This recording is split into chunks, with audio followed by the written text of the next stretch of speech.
Hello అండి అందరికీ. ఇవాళైతే నేను ఈజీగా ఇంట్లో ఫటాఫట్ అయిపోయి 1 అవర్లో అయిపోయి కాజు చిక్కీ చూపిస్తానన్నమాట. చాలా టేస్టీగా ఉంటుంది. అలాగే చాలా మనీ సేవ్ చేసుకోవచ్చు ఇంట్లో చేసుకుంటే. బయట అయితే మనకి ఈజీగా 1500 ఉంటుంది కేజీ. సో ఇంట్లో చేసుకున్నామంటే కొంచెం మనకి ఆ కాస్ట్ అనేది తగ్గుతుందన్నమాట. సో 1/2 కేజీ జీడిపప్పుతో చేస్తున్నాను నేను. ఎప్పుడైనా సరే పాకం చేసేటప్పుడు ఈక్వల్ క్వాంటిటీ తీసుకుంటే మనకి పర్ఫెక్ట్గా వస్తుందన్నమాట. సో నేను 1/2 కేజీ తీసుకున్నాను కదా. సో 1/2 కేజీకి 1/2 కేజీ బెల్లం పట్టింది నాకు.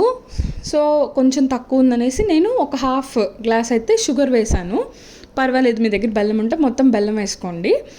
సో షుగర్ వల్ల టేస్ట్ కూడా మరీ అంత ఎగుట కొట్టదనమాట, చాలా బాగా వస్తుంది. నేనైతే బెల్లం దంచకుండానే వేసేసుకున్నాను, అందుకని ఇలాగా ఈ గుండ్రాయి ఉంటుంది కదా దాంతో ఇలా అంటున్నాను, ఈజీగా అయిపోతుంది అనమాట.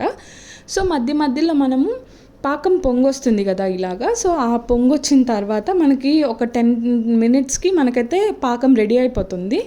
సో వాటర్లో వేసుకొని మనం ఇలాగ ముద్దలాగా అవుతుంది, తీగ రాకూడదు అనమాట. తీగకి ముదురుకి మధ్యలో ఉండాలి.